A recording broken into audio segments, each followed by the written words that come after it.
Frontier Town, the saga of the Roaring West.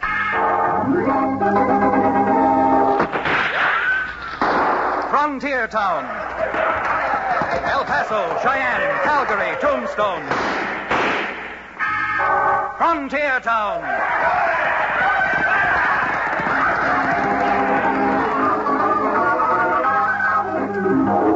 Here is the adventurous story of the early West, the tamed and the untamed. From the Pecos to Powder River, Dodge City to Poker Flat. These are the towns they fought to live in and lived to fight for. Teeming crucibles of pioneer freedom. Frontier Town!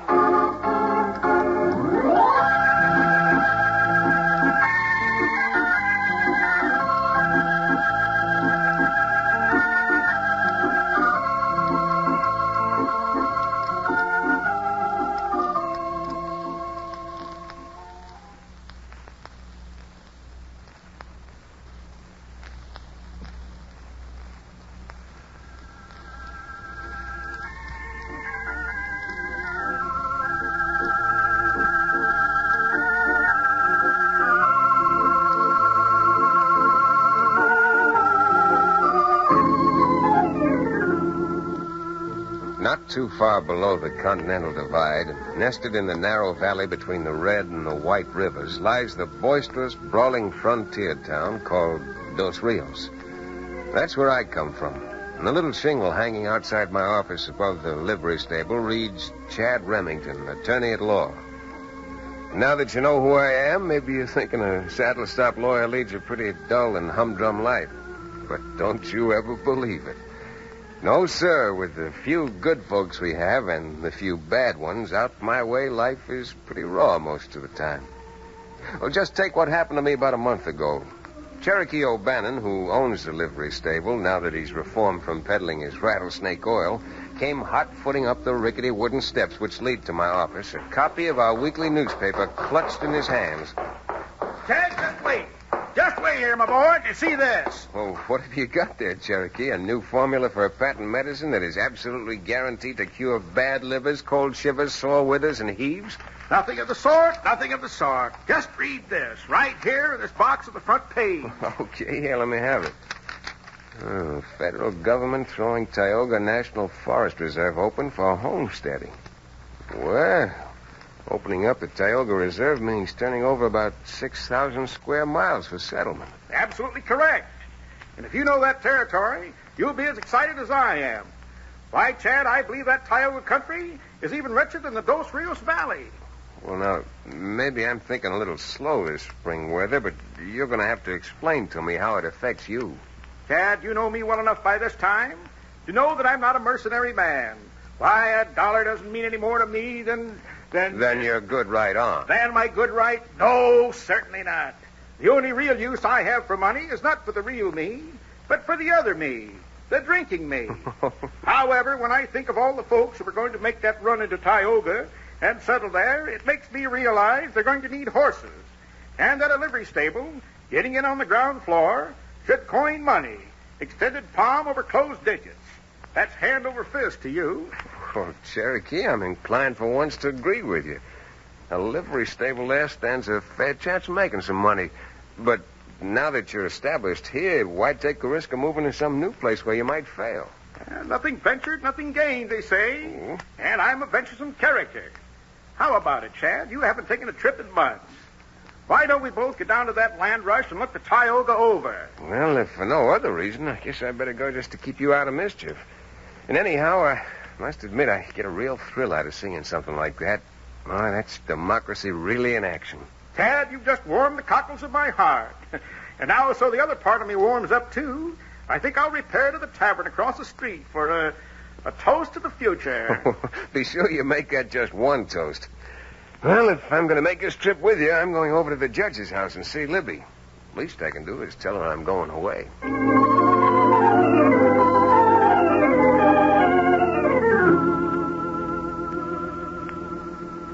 Shortly after sunrise, 2 mornings later, we crested the brow of the hill and looked down on one of the most satisfying sights man's eye has ever been privileged to see. Stretched out in a thin line for more than a mile were horses, mules, wagons, and even a few high-wheeled bicycles.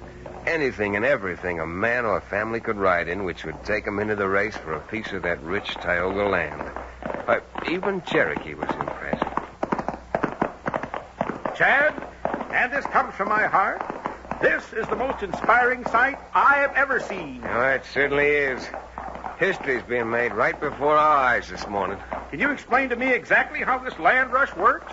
Well, as best I understand it, to make sure that everyone has an equal chance, that no one gets in first and stakes out the choicest land, the government's put up a barrier. Yes, I see the barrier down there now. Well, then you can see all the cavalrymen down there policing the barrier. Well, in just about 10 minutes, if my watch happens to be right, a bugler's going to come out and blow boots and saddles. Boots and saddles, eh? Yep, to warn everybody to get ready to start. And then a few seconds later, an officer will trigger a rifle. And that shot will be the start of the greatest land rush in history. I never saw this many people all together at once, even when I was making a high pitch from the back of my medicine wagon. Men, women, children, dogs. Look at them all. Instead of looking at them, let's get down there with them before we miss the starting gun. Up there, fella. Come on.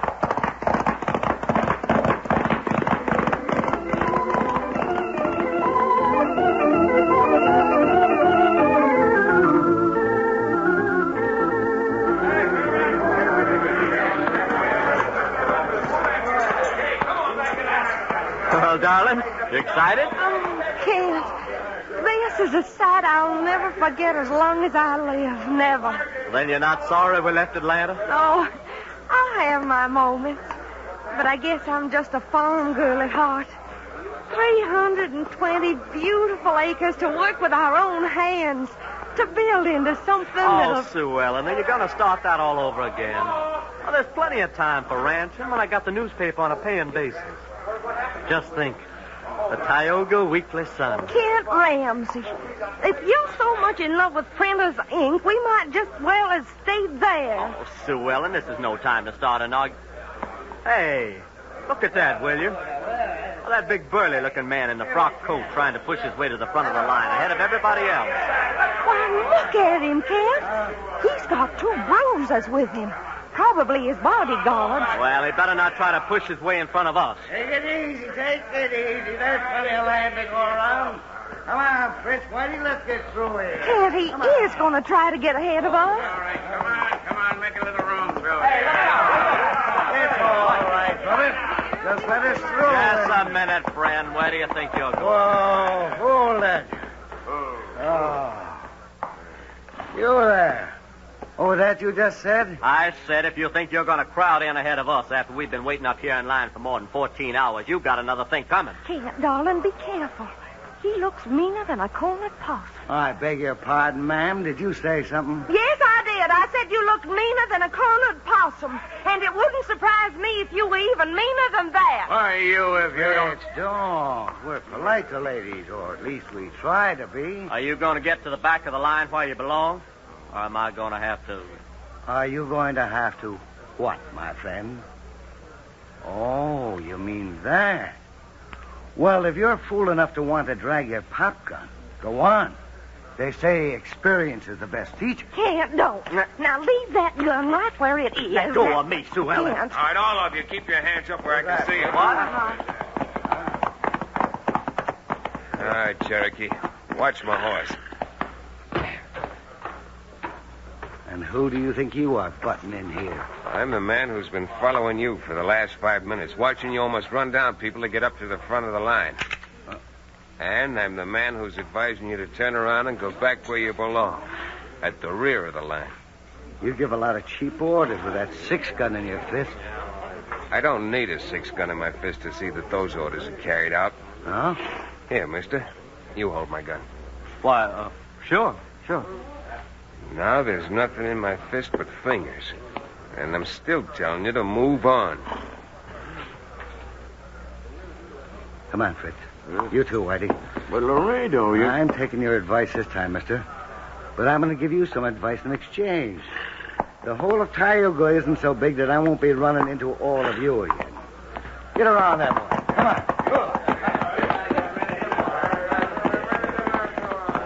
Really? I haven't got words to thank you enough for what you did. Well, most of the doing you did, ma'am. When you grabbed your husband's hand and stopped him from drawing his gun, one of those bodyguards of the man they call Laredo had time to get his out just in case his boss was too slow a draw. That's when I thought it was time for me to interfere. Well, if you're rushing into Tioga with the rest of us, you stay right out better here. get back on your horse. Here comes the bugler. Oh, here it comes, honey. Get ready. Come on now, get all ready. Come on. Get ready to go. Look, folks, I've got to get mounted. Riding horses, we'll have a better chance than you folks with your wagon. So Cherokee and I'll go ahead and you follow us. I'd feel better about Mr. Laredo if we were all together for a while.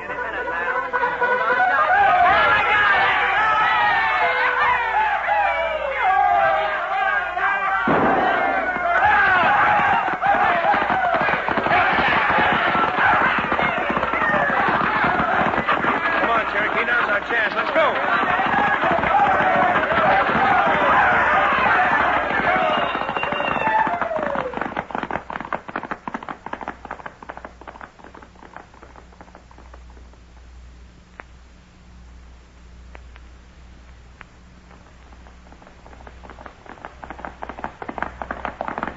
Get along there, boy. We're doing fine, Chad. Outdistance almost everybody. Oh, I'm not complaining. I just had a flash of 2 or 3 riders cutting up through those trees to our right. Maybe a shortcut. Through those trees? Yeah. And from here, it looks as if one of those men is wearing a frock. Chad! Merciful Providence! Whoa there! Whoa! Chad, are you all right? Chad, where did that slug hit you? Great gilded Gilhooly! What am I going to do now?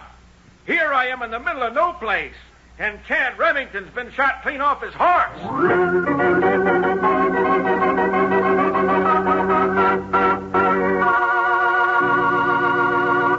We'll return to the exciting second act of our Frontier Town adventure in just about 1 minute.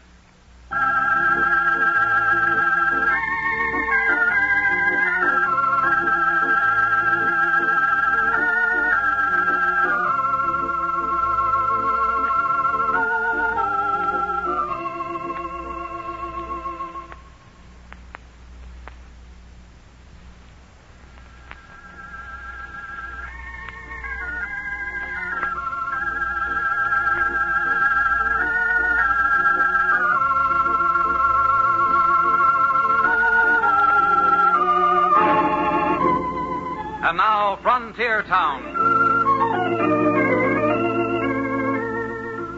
Well, for a change, Cherokee had been right. I most certainly had been shot off my horse. A soft-nosed slug from a carbine hit my shoulder and spun me out of the saddle like a pinwheel. Fortunately, or unfortunately, depending on which end of the rifle you might have been, the wound is a little gory, but not too serious. After washing it and tying it up, we were able to continue. The greeting we'd gotten in the new territory thoroughly convinced Mr. O'Bannon that he didn't want to make his fortune in Tioga. But it was the man in the frock coat who answered to the name of Laredo that made me decide that I was going into Tioga Falls, the little settlement which had sprung up as a metropolis of the new region. So we sort of limped into town. Not finding anyone in the marshal's office, I decided the best place to look for my man was by checking at the office of the newspaper, the Tioga Weekly Sun.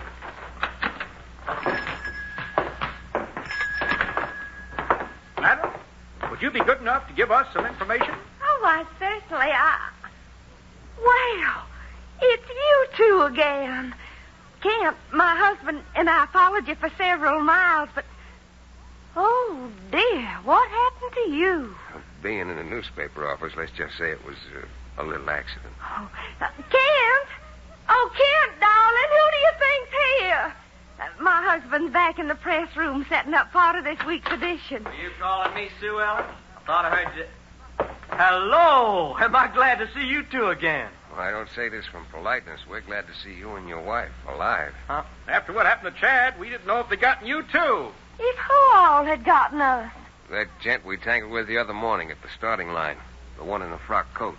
Oh, you mean Laredo Jake Ellison? Laredo Jake Ellison, huh? How come you know his name? Oh, why, didn't you know? He's opened a bar, a hotel, and a gambling hall, and he's practically running this town already. Did you say a bar? Oh, now, Cherokee, you're incorrigible. Tell me, how'd you happen to open a newspaper office? From the looks of what you had in your wagon, I'd have thought you were going to get yourself a ranch. Now, you see, Kent, you even look out of place in a newspaper office. Well, gentlemen, it's a long story. But if you're really interested, sit down and I'll tell you.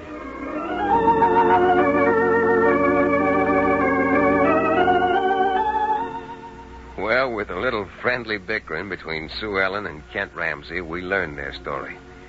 I must say I didn't wholly disagree with Kent. The young fella had real ambition, and a newspaper can be a very influential voice in guiding the destinies of a frontier country.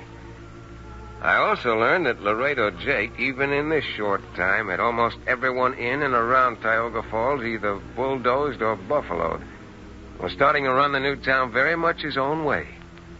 It was a wild little town, and I had talked to a lot of people and found out nothing until about the third day when we were chewing the fat with Sue Ellen and Kent in their newspaper office.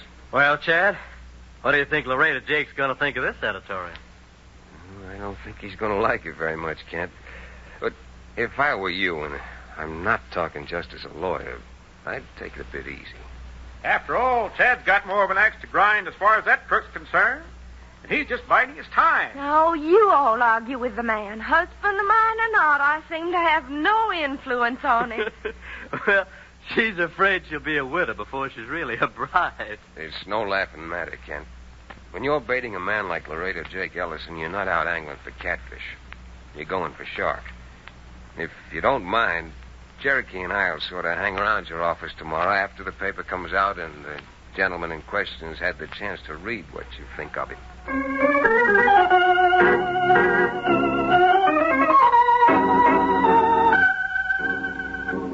What Kent Ramsey had printed in the Tioga Sun would have raised the hackles on a more self-possessed person than Mr. Ellison.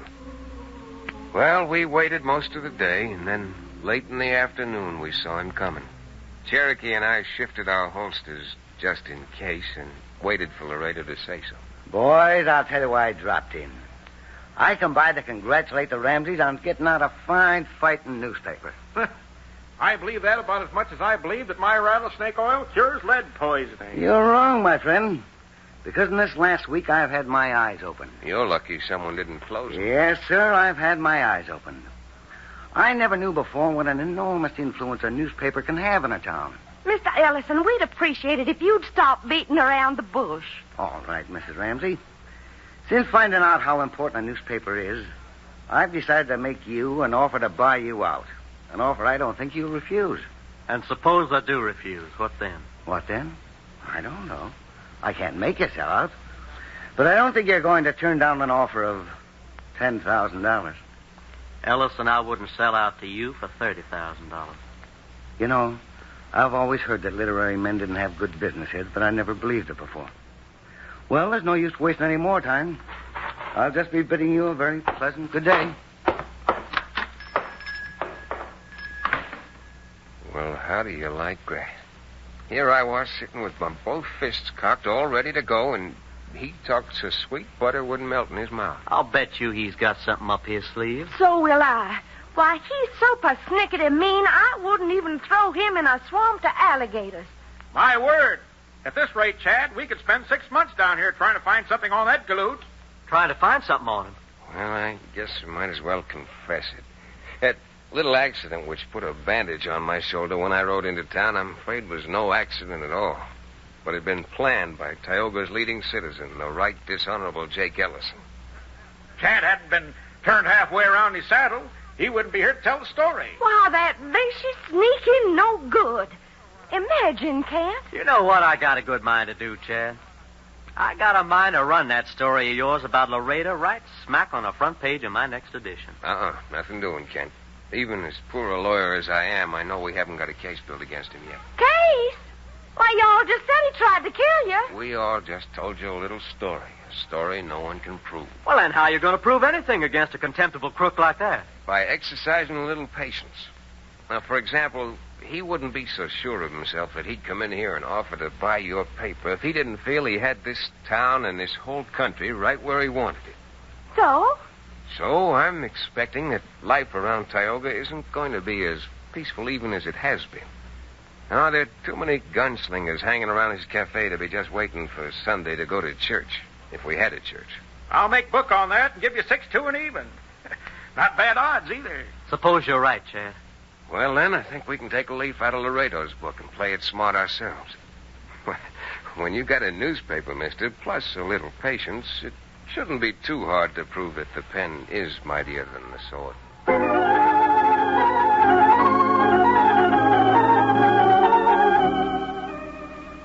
Now, I don't want to sound like an I told you so, but it wasn't very long before the Wells Fargo safe was blown. And 24 hours later, the stagecoach coming in from the north was held up.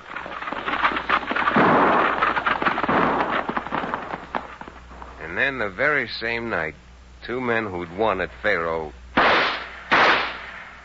never got home. Well, the next afternoon, Cherokee got himself a little Dutch courage at one saloon and then walked over to the place that Laredo Jake ran.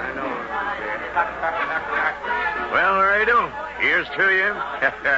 Here's to all of us, Fitz. Drink hearty. Yeah. I cut up the Wells Fargo money today. $1,200 apiece. You stick with Laredo, Jake, Ellison, Fitz, and you'll be wearing... No, I wonder what this monkey wants. You looking for me, my friend? No, sir. I was looking for a fellow called Fred. Mr. Ramsey down at the newspaper office asked me to find him. Oh. Well, Fritz ain't here just now, but I'm expecting him soon. Tell Ramsey I'll give him his message and send him down. Thanks. Thanks very much. Sure to do it. What the blazes do you think they wanted me at the newspaper office? What do you think? Probably figuring to pull a double cross on me. Pump you. Why, he's loco. You go down there, Fritz. See what he wants. Huh? If he gets too hard to handle, well, you know what to do. Oh, sure, Laredo. You heard me. Now get going. I can't wait to find out what this is all about.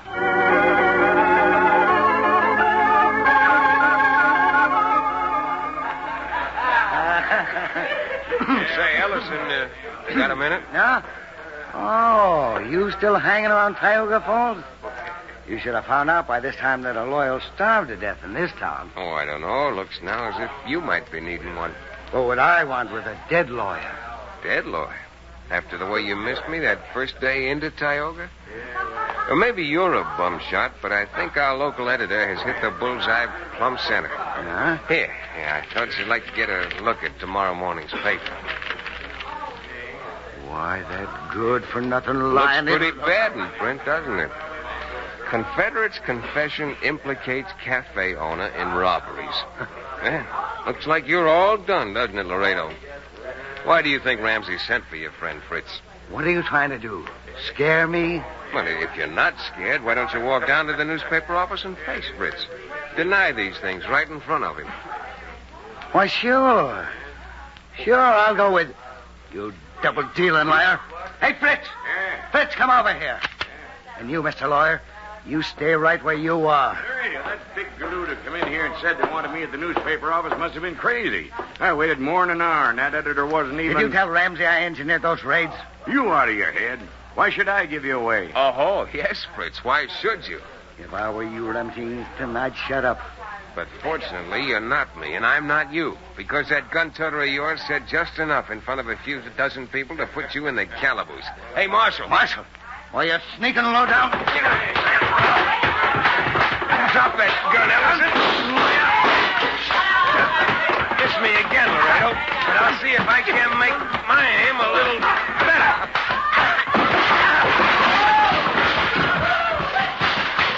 Now, Fritz, you don't want to end up worse off than your boss. Just take it easy. Because you and I are going down to the newspaper office and get a real confession.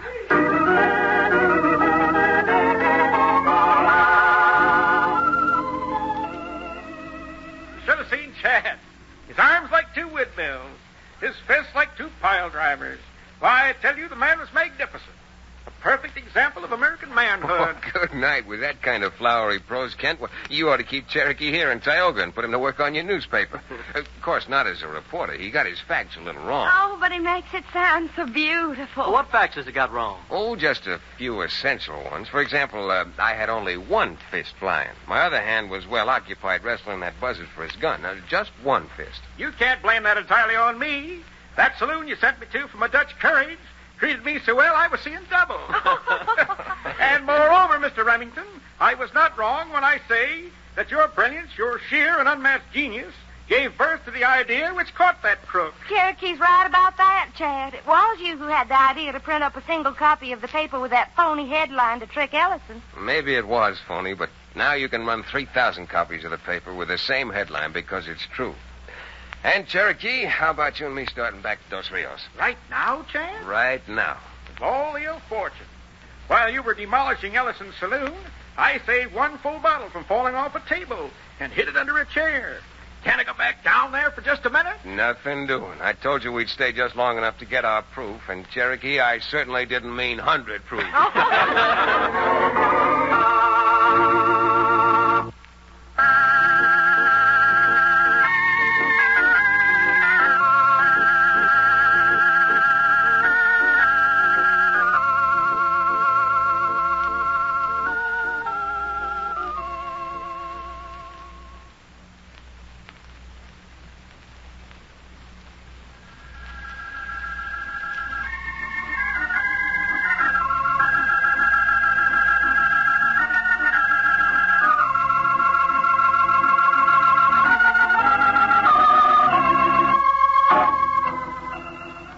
Frontier Town, starring Tex Chandler, is a Bruce Eells Productions. Story and supervision by Joel Murcott. Direction by Paul Franklin. Music written and played by Ivan Ditmars. Be sure to be with us again, same time next week, for another fine action-adventure story with your favorite young Western star, Tex Chandler. This is Bill Foreman telling you that Frontier Town came to you from Hollywood.